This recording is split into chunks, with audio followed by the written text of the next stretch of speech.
Ketua DPP Nasdem Effendi Koiri atau Gus Coy menyebut tantangan mendukung calon presiden Nasdem, Demokrat dan PKS Anies Baswedan begitu besar. Gus Coy mengatakan ada banyak gangguan dari luar yang mencoba mengganggu pencapresan Anies Baswedan. Apakah keuntungan bagi Anies kalau sampai benar-benar capres adalah Prabowo dan Ganjar? Pertama, sampai hari ini pemilih Anies itu memang cenderung masih overlapping dengan pemilih Prabowo. Itu kan Anies naik tuh di November. Itu salah satu sumber suaranya adalah mengambil suara dari yang dulu memilih Pak Prabowo. Kenapa itu? Karena memang basis sosiologisnya sama.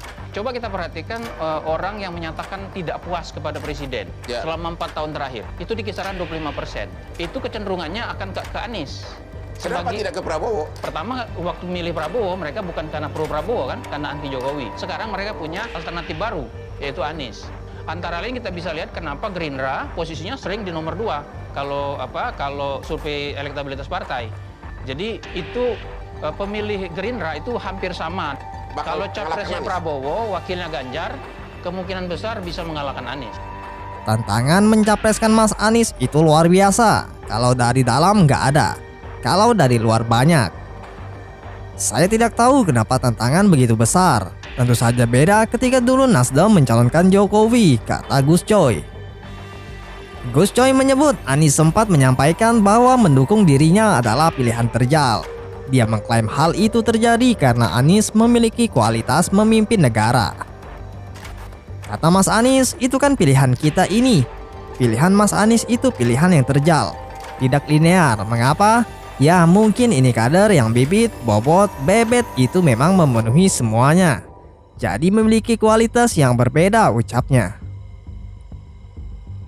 Dia juga menuding ada gangguan dari instrumen-instrumen negara. Dia meminta agar instrumen negara berhenti mengganggu pencapresan Anies. Meski demikian, kita berharap kompetisi ke depan adalah kompetisi yang berkualitas. Instrumen negara yang mengganggu-ganggu dikit tentu akan banyak, hentikanlah. Karena ini juga putra terbaik bangsa memimpin negara ini, ujarnya. Sementara itu, politisi senior Partai Nasdem Zulfan Lindan juga menyampaikan hal yang sama. Dia menyebut institusi pengganggu itu ada, tapi belum jelas siapa orangnya. Institusinya ada, orangnya gaib, tutur Zulfan Lindan.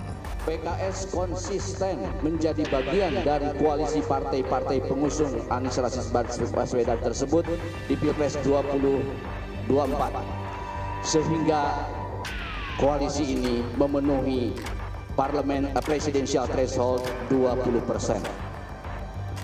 Sementara Direktur Eksekutif Lembaga Survei Indonesia Jayadi Hanan mengatakan ada kemungkinan perjanjian antara Prabowo Subianto dengan Anies Baswedan sengaja dibocorkan ke publik. Perjanjian yang dimaksud yakni mengenai Anies Baswedan yang tidak akan maju menjadi calon presiden jika lawannya adalah Prabowo Subianto. Ada kemungkinan itu sengaja dibocorkan.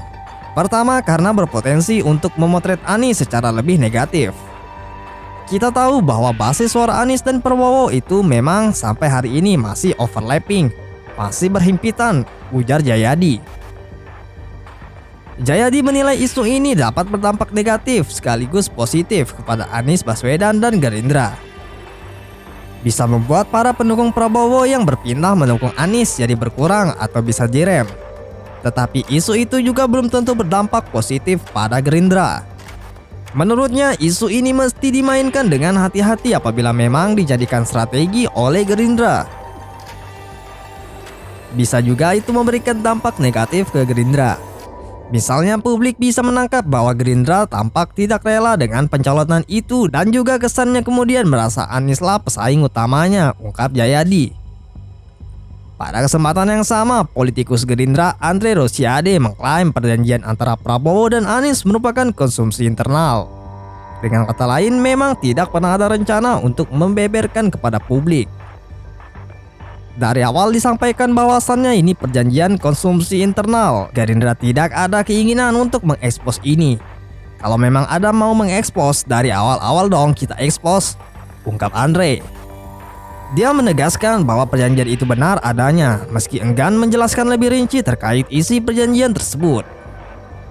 Namun ia menyebut Prabowo telah menginstruksikan kepada seluruh kader Gerindra agar tidak mengungkit-ungkit jasa dan kebaikannya di masa lalu. Andre memastikan Gerindra tidak mempermasalahkan jika Anies mencalonkan diri sebagai calon presiden di Pilpres 2024 mendatang. Kita tiba-tiba dikagetkan saja beliau deklarasikan calon presiden tanpa pamit dengan Gerindra dan Pak Prabowo. Tapi kan dari awal kami sampaikan kami tidak ada masalah. Itu hak beliau untuk dicalonkan dan mencalonkan diri, jelas Andre. Perjanjian antara Prabowo dan Anies menjadi buah bibir usai diungkapkan Wakil Ketua Dewan Pembina Partai Gerindra Sandiaga Uno. Dalam podcast bersama Akbar Faisal, Sandi mengatakan perjanjian antara dirinya, Prabowo dan Anies dibuat sebelum Pilpres 2019. Sandi semula menjawab pertanyaan Akbar terkait video yang beredar bahwa Anies tak akan maju capres apabila Prabowo melakukan langkah serupa. Sandi lalu menjelaskan mengenai perjanjian yang pernah dibuat.